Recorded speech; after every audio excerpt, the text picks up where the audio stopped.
Magandang gabi po sa ating lahat. Update po muna tayo dito sa binabantayan natin bagyong si Vervena mula sa nilabas nating Tropical Cyclone Bulletin kaninang 2 a.m. Itong si Vervena ay huling namataan sa vicinity ng Inabanga, Bohol at may taglay na lakas na hangin na 55 km per hour at pagbugsod na umaabot ng 90 km per hour. Ito'y kumikilos west-northwestward sa bilis na 25 km per hour. Sa ngayon, nananatili pa rin naman siyang isang ganap na tropical depression category. At may kita din natin sa ating satellite image, meron din tayong other weather system na nakaka-apekto sa ating bansa at ito rin ay nagdadala ng mga pag-ulan sa ilang bahagi ng bansa natin. At itong shearline din po natin, inaasahan natin magdadala rin ito ng significant rainfall. Mamaya po, i-explain po natin ito sa weather advisory. Para naman sa forecast track nito si Bagyong Vervena, nakikita natin ito'y tatawid dito sa may Visayas bilang isang ganap na tropical depression category. At ang pinakamataas mo natin tinataas sa tropical cyclone wind signal pag tropical depression ay signal number 1. At nakikita din natin by 11 p.m. ng November 25, Tuesday, posibleng mag-intensify itong bagyong si Vervena into a tropical storm category prior to landfall or close approach dito sa may northern Palawan. At mananatili siyang isang ganap na tropical storm habang nasa loob ng ating PAR or dito sa may West Philippine Sea at mag-i-intensify palalo into a severe tropical storm category paglabas ng ating Philippine Area of Responsibility. Para naman sa ating tropical cyclone wind signal, signal number 1 dito sa may Occidental Mindoro, Oriental Mindoro, Romblon, northern at central portion ng Palawan kasama ang Calamian, Cuyo at Cagayan City Islands, mainland Masbate. Signal number 1 din dito sa Antique, Aklan, Capiz, Iloilo, Guimaras, Negros Occidental, Negros Oriental, Siquijor, Cebu, Bohol, Samar, Eastern Samar, Biliran, Leyte at Southern Leyte. Para naman sa Mindanao, signal number 1 dito sa Dinagat Islands, Surigao del Norte, Surigao del Sur, Agusan del Norte, Agusan del Sur, Camiguin, Misamis Oriental, northern portion ng Bukidnon, northern portion ng Misamis Occidental at northern portion ng Zamboanga del Norte.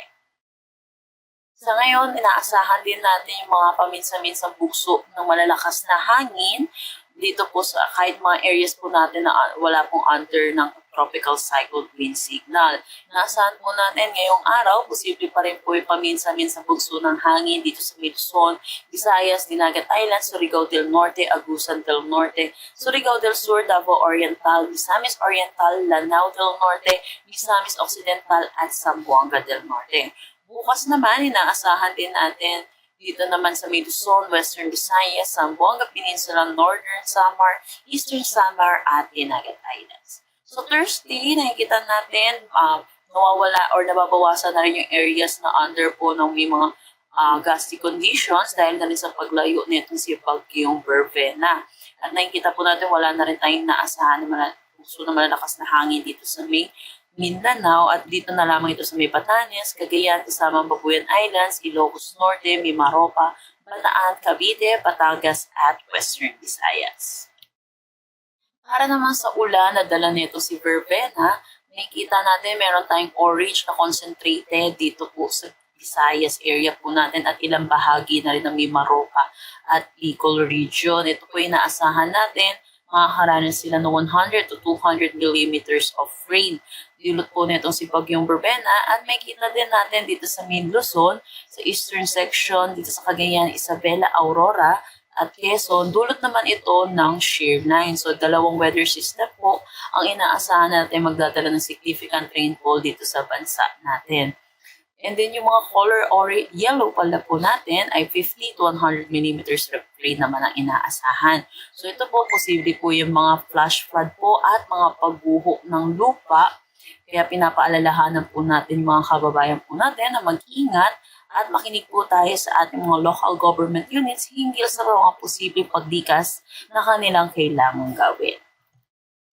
Para naman bukas ng gabi hanggang Wednesday evening, makikita natin na bawasan na yung concentration ng 100 to 200 millimeters of rain dito sa may Visayas at 50 to 100 millimeters na lamang dahil na rin sa paglayo nitong si Bagyong Vervena. Pero makikita pa natin, meron pa rin tayong 100 to 200 millimeters of rain dito sa may Occidental, Oriental, Mindoro at Palawan dahil na rin po sa paglapit or yung close approach or landfall nito dito sa may northern Palawan.